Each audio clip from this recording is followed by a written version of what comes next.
going live. Hi there. My name is Evan Jones. I'm the community manager for Homago.com. Please visit Homago for a full list of geek outs concerning gaming, coding, art, electronics, DIY, and more. Pretty much everything under the sun. Joining me today is my good friend and co-host, Bridget Kidd. Look at you all smiles. We're going to talk about something that's exciting. We are going to talk about something that's exciting. Good lead-in. I like that. We're going to talk about job interviews today and how to do job interviews. You've had a lot of experience, and you conducted mock job interviews. Yes. Great. I'm glad you are actually having this today, and I'm glad we were able to get together. We tried this, put this together for quite a while, so we're glad that you guys have decided to join us in this hangout. So basically, my experience comes from actually being interviewed, of course, over the years, many different industries, as well as conducting mock interviews for the University of Southern California. So a lot of the experience I've gained, things have changed in the last years, especially when we were talking before we actually went live about virtual interviews. Today, we're going to just kind of embrace some of the most common job interview questions, basic job interviews. And I'm going to go through a few of the tips before we start with the actual interview questions. So I don't know, Evan, if there's something else you want to add. Maybe we can just go through kind of basic information that's available for everybody. And I know everybody's online and they're able to go and find out where to get a resume done or how to do your own resume, to even send out or apply for a job.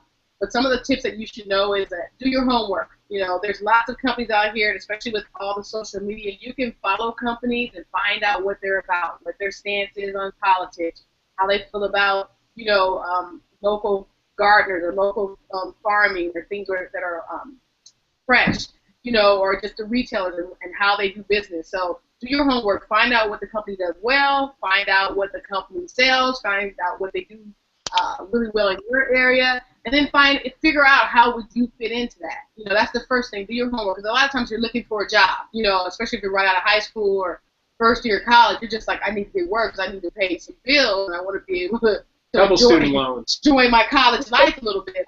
Sure, if the company you're deciding to work for is something that you really truly believe in. So you want to do your homework. That's the first tip. Anything to add to that as far as once you have your resume and you're applying for a job? Well, it's always something where you're looking at them as much as they're looking at you. It's a question of fit and how you feel about it. When you're first starting out, it's one of those things you are looking to work, but it's another thing where you want to really get in there and feel comfortable where you are. So seeing who's at the company or organization or institution or wherever you are going to do business or deal with is very important. You can see, thanks to the internet and things like LinkedIn.com, the histories of the people involved and where that comes from. So at the same time, just telling you, if you're on social media, you want to check what you post just in case. It's true. It's never happened to me. Right. That's so true. That's an excellent point. That's another one that we could probably delve into later in regards to your profile. And one of the things too, after you've done your homework, you decided you want to apply for this particular job, you want to make sure you confirm, once they get in touch with you, most of the time it's through an email. Sometimes you'll get a phone call. I mean, in the last 5 years, it's getting rarer. Right. You don't actually get a phone call. You actually get an email saying, great, your resume is what we're looking for. We'd like to bring you in and have a conversation with you. You want to confirm that date and time and the actual person you will be meeting with. That's part of it. All this should be written down or kept in your notes. And I'm always true to my experience. I actually went to an interview the day before the interview because I didn't take really good notes, and I went a Tuesday. The interview wasn't until a Wednesday. So I showed up, and they were like, you weren't supposed to be here. You're not supposed to be here until tomorrow. And I was like, oh, well, I was just walking through the process. Of course, I didn't get that job. But the point is, I just want to see where your building was. Yeah, right. So make sure you take really good notes because it does happen. Just because we have experience now, this is gained with actually going through the practicality of actually interviewing. And having some of the, in my case, worst job interviews in the history of mankind in my late teens. Yes. Actually, it's really funny that you bring that up because I was thinking about this morning right when I was getting out of bed to, run 5 miles and do 500 push-ups. I was laughing. right when I was getting my breakfast going, I was thinking to myself of somebody that I had a job interview with, and it went well. But when I showed up, they said, "Oh, I thought you were going to be here tomorrow." No, my email said this day and this time. So you had the correct information. And I did, and they did, and also, but to me, that was a sign like, oh, they may not be as organized as I'd like to be, because it's not like who and where, what, why, and how are very important questions. Yes, excellent. Some of the other tips, and I'll quickly go through these. You can, if you have a question or a comment, you just kind of chime in and let us know. Yes. One thing's actually really easy. If you look on the top left of your Google Hangout screen, you'll see the chat bar. If you have any questions, it may be easier than jumping in and talking over everybody back and forth to answer the questions there. We will do a long Q&A at the end of this. Okay, no problem. So let's continue on. So once you get the address, the date, and the time, you want to now there's no reason not to know how long it's going to take you, unless you live in LA and there's a mattress on the freeway or a ladder, or, that's blocking lanes. But GPS, do the actual Google map and see exactly where the place is located. Some of the features that we didn't have a long time ago, you can actually see what your distance time will be. And always give yourself, at least a 45 minute to an hour ahead grace period to get there, because you just never know, especially in LA traffic. So you want to arrive 20 minutes early. You want to dress professionally. We get this comment or question a lot because everything is so fashion forward now and trendy, and you see Kanye and Kim Kardashian. You see everybody just walking around very fashionable. Some of them are appropriate for interviewing, and some of them are not. So one of the things you want to do is be conservative. You want to blues, blacks, grays, browns or tans are always perfect. You know what I mean? And I get this a lot, and especially when I used to interview.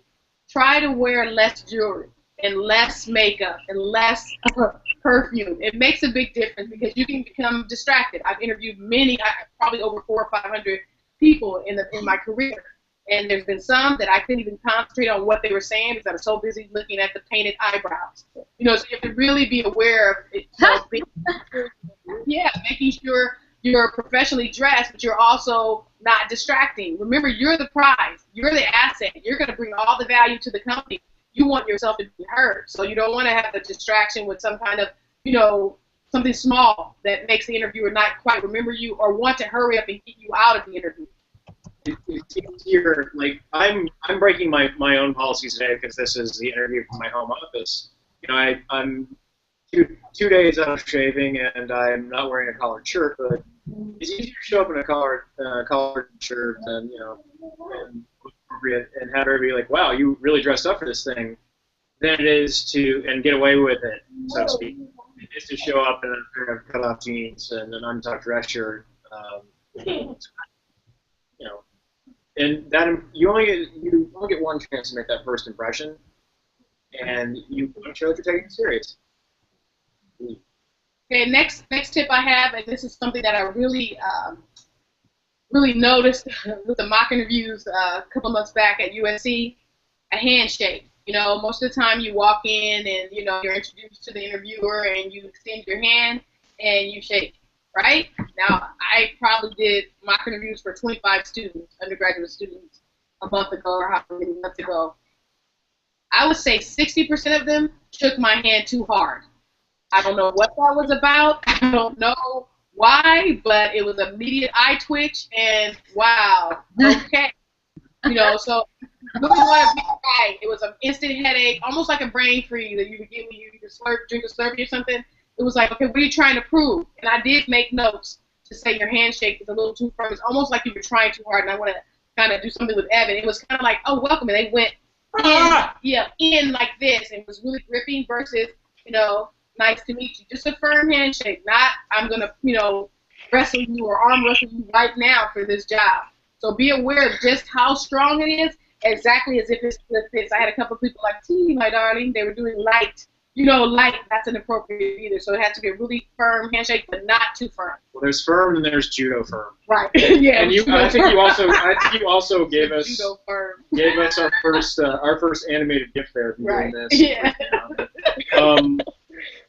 That's a big part of it, and another part of it is making sure that, and this is one of my big things because obviously, being shy, I decided to go out and get a job wherein I talk to lots of people over the internet. But I am somewhat reserved. I'm kind of in my element now, but it's one of those things you look at somebody, you shake their hand, and you smile. You don't have to beam, Right. but give them a smile. It's Right. it's what you're projecting in that room. So I go like, hey, how you doing? Head and Jones. Oh, nice to meet you. Pleasure. And here's we were talking about tips and tricks, and I snuck this in. Yes. But that's awesome.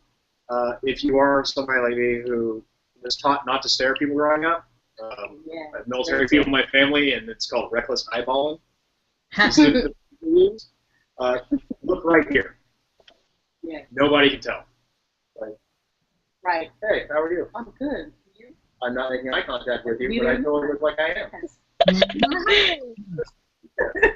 I swear, we just look at this small area, and it takes pressure off because job interviews can be a very pressure-heavy thing. But that's another advice I have is to smile and make eye contact, but not challenging eye contact. If you do this, that's probably not the way to play it. Right, exactly. The other thing is once you get into the interview room, I know Evan, we were talking about this before, he's always been asked to have a seat, and most of the time I have two. Sometimes I've gone into an interview and there's been 2 or 3 chairs, and I didn't know where to sit, and I sat down, and the person said, oh, I'm going to have you sit here because somebody else is actually going to be conducting the interview with me. So from that experience and moving forward and even doing the mock interviews, I suggest when you walk into the room, you extend the handshake, you guys make eye contact or a forehead contact, and you smile, then you actually wait to be seated. That's the best thing because you'll know exactly where they want you to sit. And most will be very casual. Oh, just take a seat. But until they say that, then you just remain standing. The last, of course, you're going to have a copy of your resume or you're going to have something online, portfolio, things like that. That's a backup. Most people now use some kind of scanning software, so they're going to have all your information. But if they're going to ask you to walk through the resume, then they're going to, you're going to want to have to refer to it as well. So have a hard copy. By the way, the one time, after years and years of always bringing my resume, the one time I did not have a resume on me is when I got nailed on it. Wow. I looked at me and said, oh, I didn't bring a paper copy of your resume to a job interview, huh? Wow. And at that point, I'd been working 10 years or so, and I felt like I wanted to shrink. Yeah. It was one of those things where I said, oh, I've been working in San Francisco, and they do it all digitally. It makes you look prepared, and the whole thing is you want to be prepared. Yes. And if worst comes to worst, you don't need it. You've got your resume there, just in case. And if they bring in somebody else, like when I went for my previous position, which was a really fun contract job, I had one for everybody in the room, and there were 6 people in that room. Wow. And immediately the next day they called my team and heard back almost immediately the next day that I had a position. Great. I think being prepared in that sense does a lot for you. And you can also, if you're somebody who has an iPad or a very small laptop, I don't necessarily always recommend bringing a laptop to interviews. I've actually just made sure that I can pull mine up if need be, and then hey, I have it on my laptop because I don't have a printer right now. But there's basically no excuse to not have your resume. You take as much time as you'll need to get the job. Excellent. So we're going to move on now to the next. We're going to talk about actually interviewing, basics 101. So usually there's 3 types of questions when you go into an interview. You have one, the job-specific question, where it uses your resume. The interviewer looks at your resume and says, oh, I see you were at Home Depot, and they move their questions based upon what's on the resume. The second type of question is a behavioral question. It's one of those, what would you do if, or how do you see yourself in 5 years? That kind of, question. The other one is, the third one is competency. Basically, you're trying to see what have you learned, in your job experience and how competent you are, and how you're going to fit into this particular job. And there's usually 3 types. Some interviewers do more of one, and some do more of 3, which is behavioral, or some are more specific. So just have yourself open to that there'll be different types of questions. You had a comment? One of the things I was going to say that I know we cover a bit later on, but I do want to put off the top of the keys that show don't tell is a big part of it, but you should be prepared to tell. Especially as you move on, you're going to have to quantify or qualify what you've done, and that goes for almost any job. I've worked for 5 years, I worked in the service industry. I was a delivery driver of food on the shelf in the summer. Not the most high-profile job by any means, but it kept me working. It kept money coming in, and also I learned everything about an entire city and how an entire city works and where to be and at what time and who works here, who works there. And it turned out to be very useful. It actually led me to my job after college, which led me to living in Asia, which led me to living back in San Francisco, which led me to school. So, but you've got to be able to describe what you've done and tell why it was beneficial.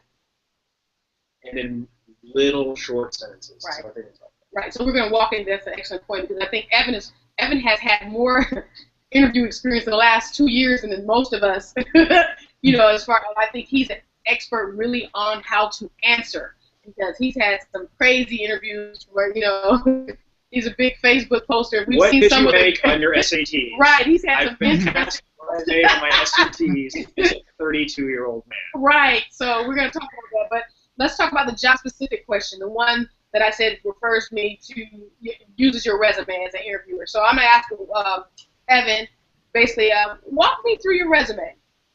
Now, you would probably have your resume in front of you, but you're not going to go bullet by bullet by bullet, correct, Evan? Mm-hmm. What did you do that was so creative? I like his answers because like I said, he's really become an expert at interviewing, and it's also been a lot of comic relief because some of them have been like, wow, I hope you're not going to take that job. I'm glad my suffering has been comic relief for the masses. That's why I'm so happy to describe this situation. So walk me through your resume. Well, I started off, my first job was delivering food when I was right out of high school, going to university. And that taught me about logistics. And at university, I studied communication and film. And working in film is problem solving. It's working with a lot of different people, a lot of different times, a lot of different places. So what I did is I took just that, you have to be here with this person's food at this time, or 500 people are not going to get their lunch and be very mad. And took that and applied that to making films and doing media production, coordinating where the truck's going to be, where the food's going to be, how to fuel, how to write off, how to tax forms, how to submit everything. And that continued along with my working as a writer the entire time. So I was writing stories in the evenings and going making film productions, and then coming home in the summers and working on film sets and still delivering food to people because they kept getting the job back and I eat food. Right. So let me say one thing. If you notice, Evan he's actually walking us through his resume, but it seems like more of a conversation, correct? It's informative. He's not bullet by bullet by bullet.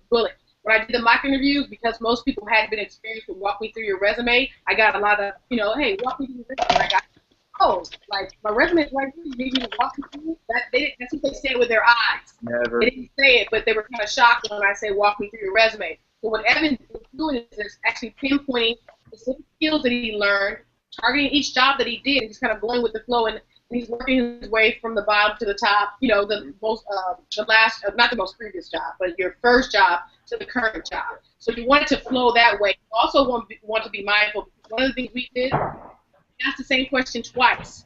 We asked it the first time not being timed. That means Evan can talk for 5 to 10 minutes. We would let Evan talk. The second time, I cut Evan off because eventually we're trying to get you to be concise, right? So Evan has extra bullet points, and where would you stop? How would you end when you're finishing up? Walk me through your resume. When I do it like that, see, what I'm doing, you were talking earlier about telling a story, it's very much that case. Your resume is a narrative. I've had, including consulting and contracting jobs, about 30 jobs in my life. There was a period there where I had 2 jobs a time for about 8 years. And so it's one of those things where I can't tell you everything about my work history because we'd be here for 4 hours. Right. So what I'm doing is I'm designing these stories that interconnect and play up to the skills of the position that I'm interviewing for. And making myself a viable candidate in their eyes, showing them how I solve problems, how I work with a variety of people, how I'm disciplined, how I approach things. And I basically move it to where their office and that room and that team is my next step and why I feel qualified to solve their problems and help them out. Because basically you're there, if they're hiring, nobody will look over who came in the office and said, accounting department. I'd like to give somebody $40,000, $50,000, $60,000 for nothing. I just want to give this money away. You're there. You are unequivocally there. Right. Okay. That's exactly what you want to do. You walk through your resume. Like Evan gave 2 or 3 stories, basically leading up. That's fine. 2 or 3 stories that lead up. Be concise. Remember that most interviewers will stop you. Some will not. And what happens a lot, I didn't stop someone. I end up getting a whole bunch more information than what I was really looking for, which helped me make a decision that no, you're not going to work here. So you got to really be concise because you can talk yourself into a job and you can talk yourself out of a job during that interview. Yeah, had I known it would have been a cutoff, and that was very cruel of you, but very astute. Had I known there had been a cutoff, and this is very important information. Write down your answer to that. That's an excellent. I can answer that question when I'm on it. Less than a minute and a half, covering 15 years of work history. When you just say off the top of your head, it's a little more difficult. And I've even made, when I answer it, I actually make a joke. I said, when will I be able to do this? And then I work through 15 minutes of work history in a minute and a half because I practiced it so much. Right. You should feel completely comfortable taking notes. You should feel completely comfortable reviewing your answers and going across the points that you want to make, because that's the time to make them. Right. Every now and then you'll get an email. In my case, like when I've screwed up my job, I used to send a letter kind of like apologizing, and then I realized that it doesn't help. It makes me look concerned after the fact. I'll also send thank you notes because I was raised to send them. That's right. Thank you notes are important. Yeah. Thank you emails. Yeah. Thank you notes. All of those are important. But yes. when you're in that room, you're on the playing field, and was it portion favors to prepare? Yes. It's definitely a way to approach it. Yeah. Excellent. So let's move on to the next question. Remember, make notes if you have questions about each one of the job topics and questions. So the first one was job specific, which I asked, walking through your resume. The next question will be basically behavioral. So. And by the way, we have a spreadsheet, pardon me, not a spreadsheet, a PowerPoint that I will post back on the Geek Out page at homago.com. By the way, we have a bunch of other interesting Geek Outs coming up.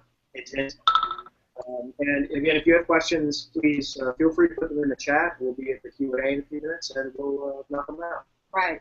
Next question, and I can go ahead and answer this because I actually had this happen to me. Good. Evan was not Can I cut you off? Right. He was not comfortable with this question, but I've had this. If your supervisor, the question was, if your supervisor asked you to do something you disagree with, what would you do? And I've had this question. Evan said he's never had this question. So it's a behavioral question, many behavioral questions. This is one that I happened, and I don't know what the company was, what the direction of that they were trying to get me to go in, but this really did happen. So basically, the way I answered was this. This happened when I was working in retail, in between like the first and second year of college. I actually worked, I won't say the retailer because they're still in business. Please don't. Right. So I actually worked at a retail store, and the person came back to return a blouse that she didn't want, but she had wore the blouse. So basically, the blouse had perfume on it, and it smelled like the club that she partied in the night before, and she wanted to return it. And so basically, I looked at it, and I said, oh no, I don't think we're going to be able to, accept this because it seems to be worn and it has some type of fragrance on it, right? And so she was kind of upset to get me your manager. So she got the manager. The manager came over, and the manager said, okay, just listen to her say, I didn't wear it, which we all smelled perfume. I didn't wear it, and I don't like it, and I need my money back. And the manager then said, okay, we're going to go ahead and return. Gladly give you a return.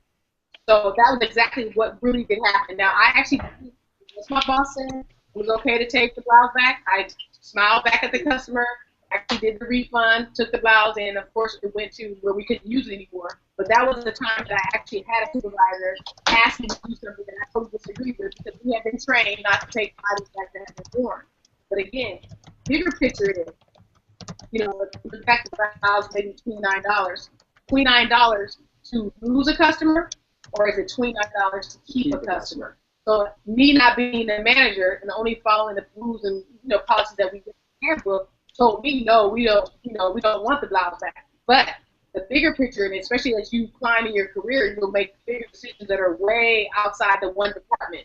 So giving the customer $29 back actually kept them as a customer, because I'm pretty sure they bought other things that they did not return. So in that case, I gave a real quick answer to a question that they're just trying to figure out how would I behave. So I actually did follow directions. I did, follow a policy and procedure that was in place that allowed me to disagree with the manager for saying, not verbally, but my actions said, no, we cannot take the blouse back. The manager then said, yes, we'll take the blouse back. So that's the kind of thing you want to look for. That's actual real experience. That's based off of the jobs that I've worked at. So look at things that don't actually put you in a confrontation, and look at things that actually help you think outside the box, or then learn from actually doing the one thing you didn't want to do. As long as it's not illegal, and something that's totally put you against the wall and it's not ethical in the business, you are able to either ask a question afterwards, like once you perform the action, and say, well, I was just curious, why did we make that decision? And that's where you learn from. So behavior speaks for itself. You're still going to follow directions, but you can also ask a question, or you can also demonstrate that you were following the right protocol. It's just that there was something bigger than you, a situation that occurred that you had to then follow a new one. So be flexible in that, but it's show your behavior. Well, every situation is different in that respect. I mean, when I worked in food service, it was one thing. It's like somebody had to complain about something. It's not like we can remake somebody's food for them, but we're not going to remake somebody's food 5 days later after they've eaten it or thrown it away or whatever. But later going on to when I was working in video games a couple of years ago, we would answer everybody's questions and go through and make sure that everybody knowledge, but we couldn't really remake the game. It's too intensive. One good note there that you got very early on from the point, and this is something that I can really not say enough. Don't disparage former employers. Yes, do not. Former coworkers, former friends, former wives, former pets. Don't go in there and throw shade. It's not ever going to look good. I mean, one of the cool things about being an adult is realizing that you're going to be in positions where you work with people that you may not completely agree with all the time, but you've learned how to negotiate that. And if you can demonstrate that you've learned how to negotiate that, that makes you a more valuable prospect wherever you're interviewing. Excellent point. That's an excellent point. As I say, if you talk about others to me, you'll talk about me to others. So be aware of that. It works in business just like it does in personal relationships. Be aware of that, because it's just negativity. And also, I'm looking at, are you an employee that may be a person who starts rumors or continues to fuel rumors? Nobody wants to hire. Nobody wants to hire that kind of person. So be aware that you're not getting the job because you're getting the insider information. Oh, don't work at Subway because, or don't work at this place. So you don't want to do that. You always want to be about you, your experience as far as being an employee or the best. Whatever your title was, you were the best at it, and now you're moving on for additional challenges or growth. Look at it. And more importantly, most places will actually try to test on this. You will be asked, in a variety of circumstances, I've been asked, tell me about a challenge that you've had that you had to overcome. And in my case, I work in communication and production and things that directly involve talking to, interacting with, in some cases, thousands of people. I've got to be able to say how I, kind of try to work to bridge that gap and work to understand where the other person's come from, and basically make a negative into a positive. And if I say, oh, we're working with these total morons who just appreciate anything, right. I would gladly throw them all into the sun if I was given a big enough slingshot. That's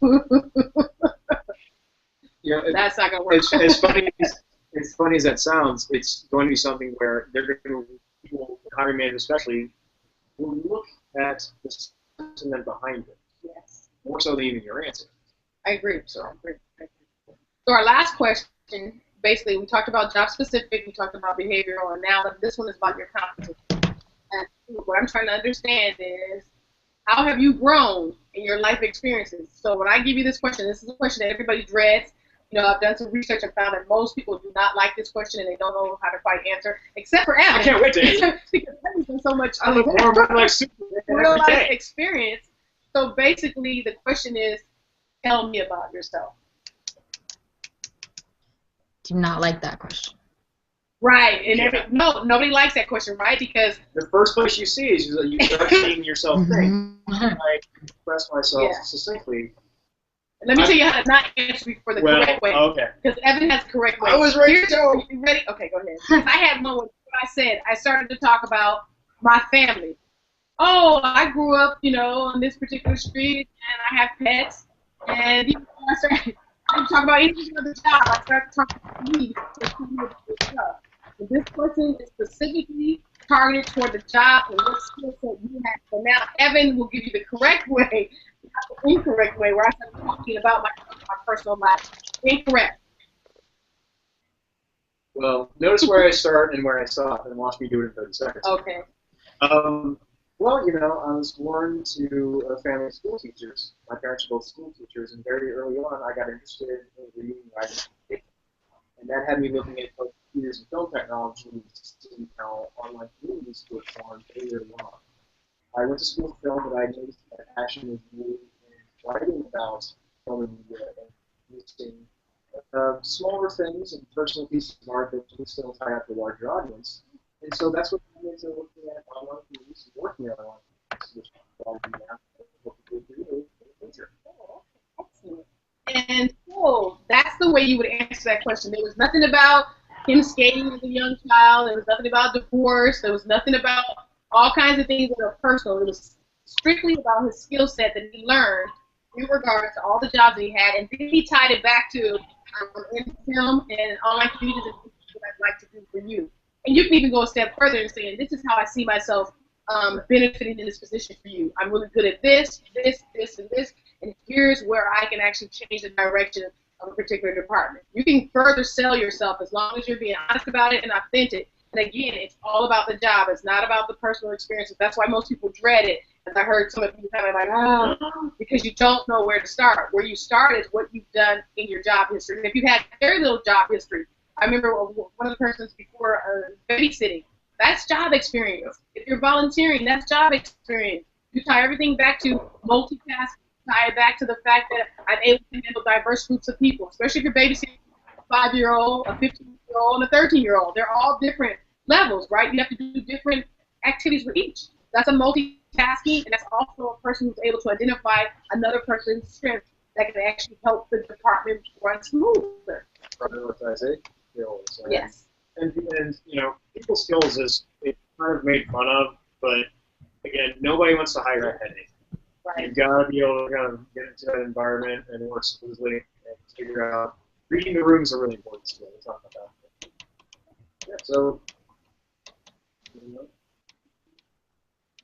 summary? Yeah, so basically I'm going to go ahead and summarize what we just went through, and then we're going to happily, I'm not sure if the questions that you guys have missed it. But basically you want to do your homework, you're going to research your company, know the type of company. We see lots of things in the news that tells you a little bit about how a company feels and the direction, what the owners, it's great to know who the owner of the business is by name. That would make a big difference, especially if you hear that name when you're in an interview. You're not quite sure who this person is. It would be great if you knew exactly who the owner is. And if they walked into a room and somebody said the name, you knew that. I've been in interviews like that. You didn't know that was the person who's going to make the final decision. So you're so busy talking, you don't really acknowledge what's going on. The other one is to have at least 2 stories to showcase your skill set. That goes back to the behavioral question. It goes back to the competency question.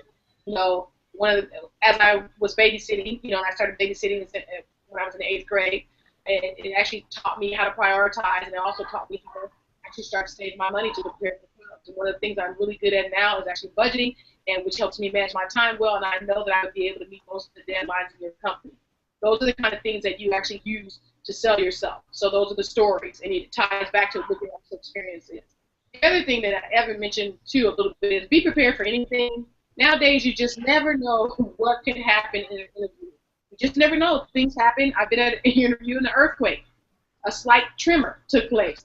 Right? It wasn't a full blown, but it was like, oh, is that an earthquake? So everybody's knocked off their whole attention span there because you're thinking, is this a real one? Is this a big one? Yeah. So you got to regroup. You don't know if they're going to cut it. So be prepared for anything that can happen. And if you have you've looked over your resume, you know what you're good at, you know where you can bring value, this is not going to be difficult for you. It's usually the tone in the room or the type of interview that sometimes intimidates you. But if you know your content, There's no way you can be taken off if you would be able to nail the interview. Whether or not you got the job, you would still be able to nail the interview and not feel bad about anything you said. And then remember, the last thing is the interview goes both ways. So be prepared. We're not going to cover it in this one, but be prepared to ask good questions. Two ways. They're interviewing you, but you're also interviewing them. Makes no sense to get in there and get a job for 30 days and realize, oh my God, this is the worst place that I could have ever worked at, you know, and sad and negative, you know. So you have like job interview skills. I have a question about How are you studying this one? I mean, you can go.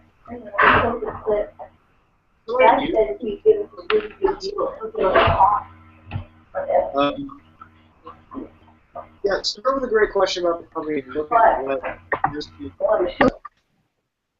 do that research. And if they don't value that research or they just shrug it off, that's a sign. I'm not saying it's completely bad, but it's something you should consider. Looking again at reading the room and how people are and how they conduct themselves, that body language and your body language is very important. I realize you see me kick back a few times because I'm at my couch right now. It's my home office. I would never do that in an interview just because if I felt it was unwarranted, I didn't want to make anybody uncomfortable. And vice versa. You got to see how you are comfortable with the situation as well. Possibly because we're working through a presentation right now, and I like my presentation to be very natural. Homago is about being natural. I would like to note that over-speaking is an issue, and as you saw earlier when I ran along with my question and along with my answer, all this stuff. You want to be pleasant, you want to have a list of 5 to 10 clear points that you want to make that are concise, and you're able to back them up about why you're the right person for the job in that room. Just know why you're there. That's more important things. Know why you're there and how you can help those problems. And there you go. So, open floor. We got some questions in the chat bar, and I welcome more of them. I have a question. Sure, go ahead. One of my questions is, oh yeah, when they ask you, describe a weakness, and it's like, you don't want to describe a weakness because you want the job. So it's like, what kind of answer, you know, can you say that makes you look good? I don't know. Like, describe a weakness. Okay, excellent question. Yeah. Now, when they ask you something like that, they're not asking really for a weakness per se. They're looking for how you address it. Right. Unless they harp on it, then there's no point. The joke I was telling at the top of this, I was asked in an interview by a place that apparently wanted me, what did you make on your SATs? And I said, I don't remember.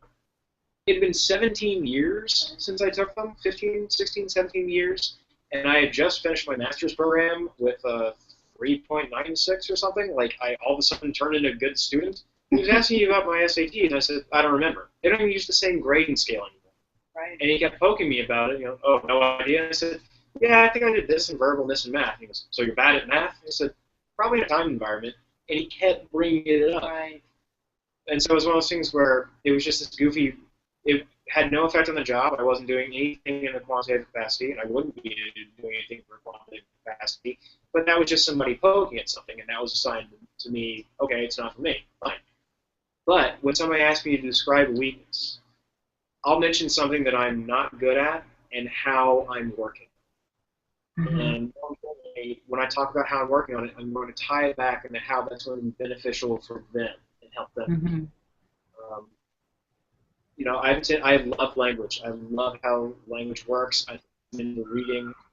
My bookshelf's right over there. One of my bookshelves, it's disgusting, and I'm a flagrant overuser of words. Mm-hmm. That's and it's considered a weakness because I overspeak and there's too much time and we're already in meetings.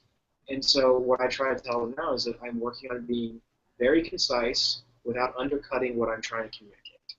Very clear, very easy to understand, at the same time valuing that other people communicate in different ways. That's a weakness that I'm working on, and that's how I'm working. So you want to show that you're taking charge of it. Another way to look at it, too, I always say to be authentic because the real you is going to show through if you get the job anyway. Yeah. I mean, there's only so long you can do the facade, so it's better to be authentic. The other way you can look at this is You know, some people like to have everything done a certain way every single time. It almost makes them like a perfectionist. So you could say, well, I know that I've been told that I can be very precise and very conscientious, you know, in times that it's not needed. You know, it's almost like being a perfectionist. I want things to work out well, and I see that working really well in your company because this position would allow me to do this, this, this, and this. So you're actually saying that your weakness is that you're really good and you concentrate on what you're doing, you're focused, right? That's another way. Most of the things you find online is to say, take one of those common, you know, strengths and then actually turn it into a weakness per se, and it ends up being a strength again. You know, whereas Evans is actually, he knows himself and he knows he's a little wordy, so he actually says, I'm working on being concise. Now, the other way to sell that, say, although I may speak a lot, I'm actually very well in the written form. So I can explain myself and be able to do your handbooks or whatever that position is that calls for technical writing. He's going to be really, really good at that because he has a whole list of words in his head to use. So stay tuned for a variety of updated FAQs on Homago.com. That's what I'm saying. So weakness, it is a key question, you know. For me, I'm a multitasker. I am curious about so many different things. I like to do a number of things. That can be a good thing when you need something that happens. It can also be a bad thing because then you've actually extended yourself so far that you have to concentrate on your own department. So that's when I say I'm an excellent multitasker. I'm curious to help other departments. And I know that I actually didn't concentrate as much on one department. Although we were successful, I could have taken some of that energy and put it into one direction.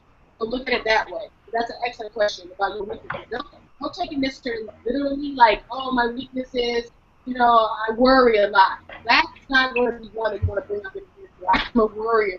I'll think about the job 24/7. Most people won't feel comfortable with that. Well, put that into something positive. I'm somebody who has things on my mind regarding my position, and so I find the best way to take care of that is to keep a calendar and to keep a schedule reminders and for instance, in my case, this is something I do every single day. I have a running list of what I'm working on. It's updated. What I'm working on and what I don't, I'll write done with bold letters next to it when it's finished, and the next day I'll copy and paste the stuff that's not done. And I'll work on that, and I'll counterbalance that against my calendar. Excellent. That's excellent, especially for those of you who are very conscientious and you do worry. I think that's an excellent, you know, I'm able to prioritize, so I keep a calendar, keep all these thoughts about the job and my position. So, any other questions? I know we got a few more in the chat. I just want to see if anybody else has it. I have a question. Sometimes they ask you, why should we choose you for this job? I know it's supposed to like show your individuality and make you stand out compared to all the other people being interviewed, but how do you answer that question in a way that everyone else doesn't answer it? Like, without using the typical response, oh, I'm hardworking, blah, blah, blah. How do you make yourself stand out more for that specific question? Yeah. Okay. Why would I choose you? Why would we choose you for this position? That's a very good question. Yes, excellent question. Well, first off, if you're in the room and you've heard that, that's a really good sign because you've already jumped past in most cases, right, email application stage or paper application stage. You probably had a phone chat with them. And you should view that not as a challenge as much as an open road for you to get in there and make it yours. I guarantee you it won't be about what words you use in your answer or how you answer it as much as the passion and precision and the amount of attention you pay to that position and or the goals that have to be addressed. So you say, I'm a task-oriented problem solver.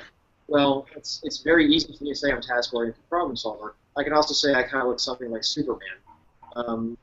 Doesn't make it so. What you should be looking at in that case is, how can I take this answer and say something that's of value to them and it makes my value immensely. So, for instance, they said, why should we hire you for this position? And I'll speak about myself. I said, well, I've done the research. I've looked at where you're hoping to go. I've talked to your team to address the individual needs. And I feel that it would be something where I could grow and maintain an interest in it, but also do a really solid job. And I think my references, my resume, and my history will back that up. And when you look at somebody in the room with them, look them in the eye, and you say, that's how I feel about it, and I'd love to have this opportunity. That was great. Can I use that? No, I'm just kidding. Absolutely, you can use that. Use it, yeah. Welcome to Homago. That's what we do. Right.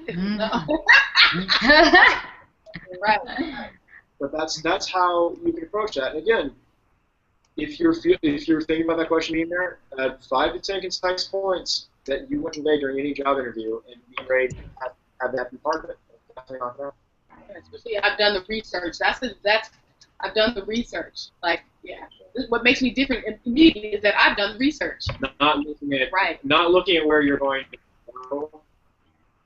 We live in an information age and an information society. It doesn't have to be on the internet. It can be something where you ask around and call around your friends and have that look it up. Forewarned is forearmed. Yeah. Okay. No, I was going to just add to that a little bit. I think I asked that question in an interview, but I haven't phrased it that way. It was kind of like, I can't quite remember. It wasn't quite that way, but it was the same context. And I did have one person tell me, and I remember this from a long time ago. It was a young lady. She said, because I am the best person for this position, and I can actually show you better than I can tell you. So 7 days on the job or 1 full week, you will know why I'm the best person for the job. And I was like, oh, okay. So and I gave her the job, right? But what she really did was, she said, okay, I can show you better than you can. Which we talked about words and being able to express yourself. But she also put a little contingency in there. I had nothing to lose for 7 days of work, to pay her for 7 days of work, but I would be able to see what kind of employee she was. So right there she got herself into a job. She kept the job. But the point is, she offered something up. She said she can actually show me. That means watch me. Continue to watch what I do. I'm going to show you that I'm the best value for the company. Watch the throne. Right. Right. So that's one way, depending on what kind of organization it is, that you can use that particular type of answer. Give me an opportunity, I can show you. So we are T-minus 10 minutes, and I have a full chat log of questions. So if you'd like to put any more additional questions in the chat on maybe the right side of all your screens, I'm just going to kind of work through them and look around. Hey Ken, sorry for not saying hello earlier. I was mid-sentence. Ken's one of our regulars. Okay. So, can I ask another question real quick, or are we moving on? Yes. Okay. Okay, go ahead. Yeah, we'll take the live questions and then we Okay. Earlier when you were talking about resumes, you said show, don't tell. I didn't understand what you meant by that. Oh, show don't tell on the resume. we get the comment. Yeah. Well, what I had done, in my case, I had done so much work in so many different places that I was continually taking my resume and shifting it around. By the way, this is further down the road, when you get a bunch of experience, you're going to stop listing certain positions on your resume. It's one of those things where, a couple of years ago, my brother and I were talking, he told me a statistic where people in their lives will have a total of between 7 and 15 different positions. If I listed 15 positions on a resume at a certain age, it's going to make me look like a big flake. It's going to make me look like a list. So in my case, where I've done a lot of part-time jobs, consulting, contracting, I've been hired for as little as a week at some places where they just gave me a big check and I paid my rent for 3 months. And I've done things where I've worked on for years. Hiding some of it, not hiding, but just no, I'm aiming it. I'm targeting for that job, and I'm targeting it for that. And in the case of mine, where there would be time gaps, what I did to say show don't tell was at the very top of my resume is where I put, and I'm going to keep in mind I work in writing and mass communications and research. At the very top of my resume is where I put big win, all my accomplishments for each project that I've spotlighted on that resume. So automatically, people wouldn't say much about my resume before I switched it around, and I believe Bridget's seen it. But when I switched it around after the Hess and friends, remember this conversation we had, all of a sudden you open it up and it says 750,000 followers on Twitter, or this many impressions in a 6-month period on the website. When somebody sees big numbers like that, especially when you consider what I was doing at the time, that automatically, like, I want to talk to this person. Mm-hmm. So that was showing and not telling. And also keeping examples of your work is your portfolio, if you're doing physical work, or your website, if you're doing examples of what you have. If they're going to talk to you about graphic design, you better have some pictures to show. That's what I'm about. Is this like mostly for, I mean, everything that we've talked about so far, mostly for like business jobs? No, they're for all Any jobs. Any job, any industry, it's the standard. There's not a different interviewing style. It's a different person, but there's not a different style for retail versus if you're working at a grocery store, if you're working in business, if you're doing nonprofit work. It's the same. It's the same information because you're the one who's being interviewed. You're the one with the job skills. What you're doing is targeting toward whatever that specific job is. So if it's working with young children, say you're doing community outreach, which I've done a lot of community outreach. You know, some of the things I always pull back is that I've always been a team player and loved to have kids around me growing up. And the way I actually continue to become it, to be, I didn't say to become, but continue to learn and engage, is that I continue to take jobs that actually, where I work with young adults, right? Gotta grow. And you keep growing, right? So you take your, doesn't matter what industry or what job you're applying for, you're taking what you have and you're actually finding the strengths and the assets in that, and you're targeting toward that specific job. So nonprofit is not a business organization, right? They don't make profit, but what they do is what they invest in people or causes, right? So you always have to this is why I've done this, this, and this. So it's not just for business. I think a lot of my job interviews in several of the fields, at least 4 different fields, have been more uniform than not. I think what differentiates them is when they start, for instance, taking tests, doing challenges, or even content writing jobs. Like in my case, I had a point where I had a portfolio where people would say, like, "Would you teach us?" And I'd say, "This is my packet. I had just done so many of them that I already had a established body of work, and I would say." And this is a little bit beyond the pale of what we're talking about for basic stuff, but I would say, I've got this work that I've got to go finish off to get paid for, but I'm happy to give you examples of previous work and put you in touch with my references. But it's something where the process and the questions you'll be asked are alarmingly uniform. Right, they are. Yeah. Did you have something specifically that you were thinking about? Is education is the exact same way? Well, I was just, I guess, thinking mostly how different experiences and different opportunities you've had in the past can relate more so to a specific job rather than another.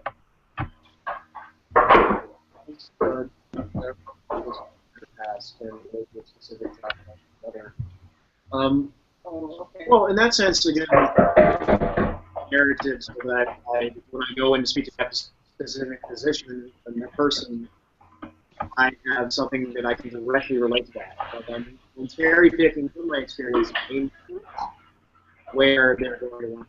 I'm going to where the puck will be. Always find. That's why I said do your research first. Do homework to know exactly what that company offers and why did you select to work there. Mm-hmm. You're the one who's making. Why do you want to? You know, in my case, my first job was volunteering working at Haagen-Dazs ice cream. Well, because I really liked Haagen-Dazs ice cream at that time. And so, although the location was working in my house, I liked Haagen-Dazs ice cream. And that was my very first job. And I went in the interview and said, I love your ice cream. I was young. I was just, I have to work here, and I can work every single weekend, and I got the job working every single weekend, So it just depends on what you're targeting and how you make that job fit to what you're really doing. That's why I said you're growing, especially if you're in college or right out of high school, you're going to be a different person in 10 years. The simple things about you is really, really true.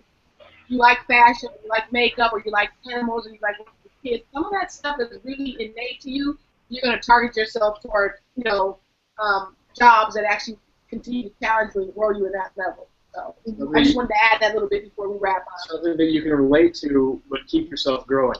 Nobody ever wants to hear, I'd like to just sit here and kind of veg out all. So with that said, it is 2:57 p.m. I think that's gonna basically be it. I want to see if there's anything I missed in the questions. Yeah. As I lean in to make it look like I'm not looking at my computer, but I am looking at my computer.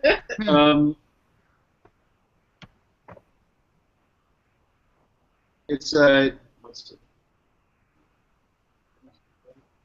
Ken had said, do you want to work for a company where they ask about irrelevant stuff when you're looking at what they're bringing to you? I said, yeah, that's about, what kind of the job, They're looking to hear about your personality. Yeah, lately it's been a lot of what flavor would you do? Like all kinds of what do you have to do? So. And I'm only on a personal level bothered by that, and the answer is not taking into a professional capacity, where it just seems like everybody's just throwing something goofy out there with no real direction. I want to see it move. The cool term is logistically from point A to point B. There have been periods where I've been asked about irrelevant stuff, and there have been periods where I've been talking about something that is not really relevant to the position at hand, but underplayed where I was working on. Yeah, like my SATs. Recommendations from several media provosts. So I think that's going to end it for that. We'd like to thank you all for attending. It's been a lot of fun, and we hope we can give you something to work on. Again, I'm going to take the PowerPoint and put it into the listing for the Speak Out. Please keep an eye on your inbox for our newsletter if you join our mailing list. Also, we've got several upcoming Geek Outs that are really fun in a variety of different areas, including DIY electronics, coding, robotics, Seattle Retro Gaming Expo is going to be on Tuesday, so if anyone wants to come talk about Mario, I'm going to be there. And as well as a variety of others, and thank you again. Oh, no problem. For joining. Oh, Evan, anytime you ask me. Well, thank you so very much for making it. So excited to have you part of this. And again, everybody, we'll be online at homago.com, and you can reach us on Twitter at geek_outs. Bye, thank you. I forgot to mention be enthusiastic, too, when you're interviewing. Bye. Bye. Thank you so much. Thank you. See ya. How do I get off?